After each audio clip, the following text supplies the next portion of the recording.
No vídeo de hoje, nós vamos falar sobre os vários assuntos que movimentaram essa semana. Então, hoje é mais uma edição do Costa News, que foi o lucro recorde da Petrobras, né? Então, muita gente falando, meu Deus, o que vai acontecer? O preço do combustível vai subir, não vai subir? A gente vai falar mais sobre isso. Tivemos o aumento da Selic para 12,75%, o Fed aumentando os juros, aí, o maior aumento de juros americano dos últimos 22 anos. E tivemos também o resultado de várias empresas, Bradesco mostrou um belo resultado, Sanepar, outras empresas, e falta outras empresas também soltar resultado, a gente vai falar mais sobre isso. Então, se você quer saber tudo sobre os destaques dessa semana que passou e o que vai acontecer na próxima, você tem que acompanhar o Costa News, que acontece todo domingo às 18 horas. Então, se inscreva e ative a notificação, porque você vai receber esse vídeo no seu celular, que vai te ajudar bastante a entender o que está acontecendo nesse momento. E se você ainda não deixou seu like, deixe seu like, que isso mostra para o YouTube que esse é um vídeo relevante, tá bom? Então vamos lá, vamos entender o que aconteceu nessa semana. Bom, pessoal, como vocês podem ver, né, Ibovespa está em 105 mil pontos, mais ou menos, uma queda de 2,5% na semana.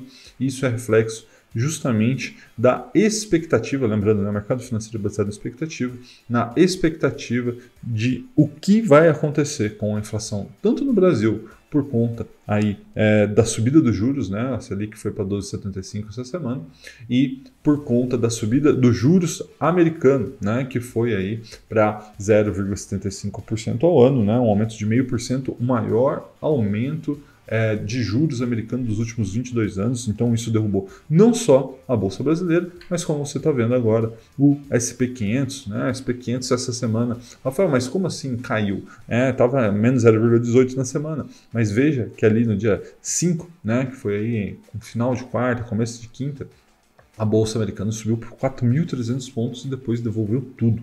Né? Então isso aí são as expectativas do mercado, por isso que eu sempre falo para vocês, não invista baseado em expectativas, sempre em resultados, é muito mais fácil, muito mais lucrativo e principalmente muito mais saudável para você sempre comprar resultados e não expectativas. Então, né, falando mais sobre essa volatilidade toda, né, a Selic, o Fed, eu queria te mostrar um gráfico, né, sobre o aumento da Selic para você ver o impacto do que isso está fazendo, né, no nosso dia a dia e como isso está sendo de fato muito, mas muito raro o que a gente está vivendo nesse momento. Veja que esse gráfico ele é um gráfico sobre a Selic, né, mostrando aí o movimento da Selic ao longo dos últimos 6 anos.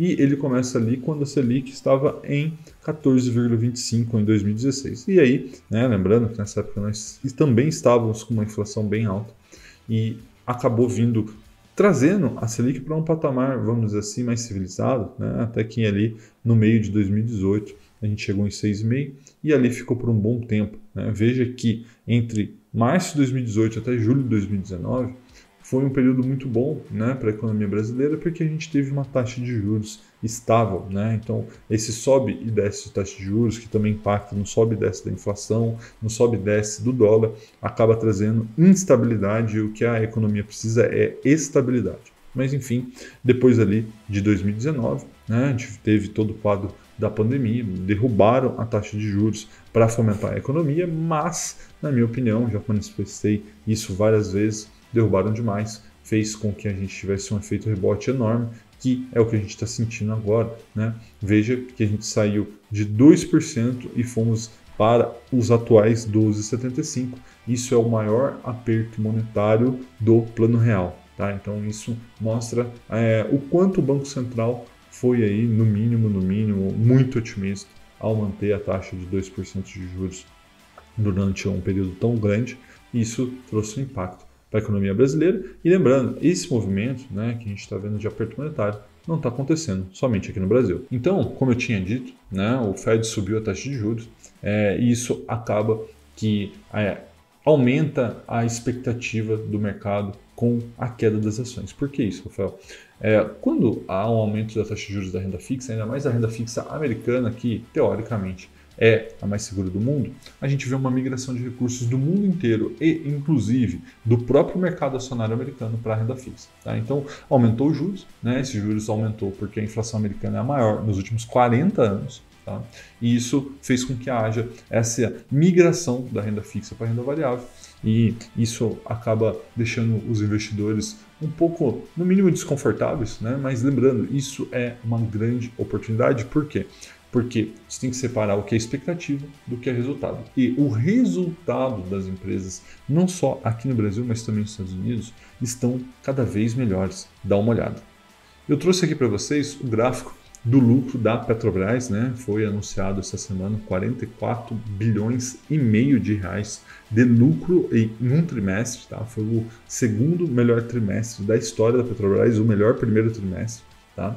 E veja que isso é reflexo de uma mudança na política da Petrobras, né? Veja que entre 2015 e até final de 2020, a Petrobras vinha tendo aí momentos muito difíceis e agora, né, é lógico que com a subida do petróleo, isso ajudou bastante, a Petrobras vem tendo um resultado muito expressivo e veja que isso está se refletindo para os acionistas, né? A gente está vendo aí não só os lucros recordes, mas também distribuição de dividendo recorde e lembrando, o maior acionista da Petrobras é o próprio governo brasileiro, então se existe alguém que se beneficia com isso, é o próprio governo, tá? Então, esses resultados expressivos que a gente está vendo aqui no caso desse gráfico da Petrobras não está acontecendo somente na Petrobras, mas também em outras empresas da Bolsa. Várias empresas tiveram grandes resultados esse primeiro trimestre que passou, por exemplo, Bradesco, 7 bilhões de reais, tá? Isso foi um aumento de 13,9% no seu lucro. Sanepar lucrou 292 milhões de reais no primeiro trimestre, um aumento de 18% no lucro, e Ambev lucrou 3 bilhões e meio de reais vendendo cerveja no primeiro trimestre, um aumento de 29% de lucro, tá? Então você vê que o resultado das empresas, né, das boas empresas, vem cada vez mais forte, mas nem tudo são flores na Bolsa de Valores. Várias empresas tiveram prejuízos muito relevantes esse trimestre. Por exemplo, a Brasil Foods teve prejuízo de 1,5 bilhões de reais, a Oi teve prejuízo de 1,7 bilhões, Natura prejuízo de 643 milhões de reais, tá? C&A teve prejuízo de 152 milhões de reais e várias outras empresas. E muitas pessoas perguntam assim, Rafael, mas por que isso acontece? Né? Por que existem empresas que vão muito bem e outras empresas que vão muito mal? Quando você está investindo numa ação, né, eu sempre digo que aquela ação, aquele número que fica na tela não é um númerozinho piscando, não é uma empresa. Uma empresa tem cliente por trás, tem produto, tem gestão, tem pessoas, tem fornecedores, tem um monte de coisa. Tá? Então, quando você está investindo numa ação, você está investindo numa empresa.